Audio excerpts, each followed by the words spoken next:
दीप निजे अंधार रही दुनिया को आलोक देखाए। फूल निजर महकरे अन्य मानंकु महकाउ थाए। कारण सेमाने ठीक बुझिछन्ति अन्य मानंक पाई बंचिबा को ही प्रकृत जीवन कहा जाए।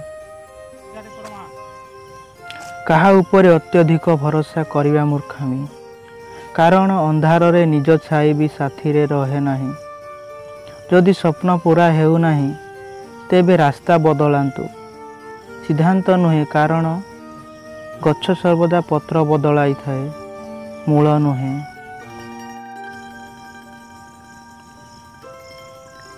प्रकृत रे मनीष जेते नीच कूल रे जन्म हेले मध्य स्नेह श्रद्धा और उपयुक्त स्वच्छ एवं निर्मल हृदय धारण द्वारा ही महान होता है।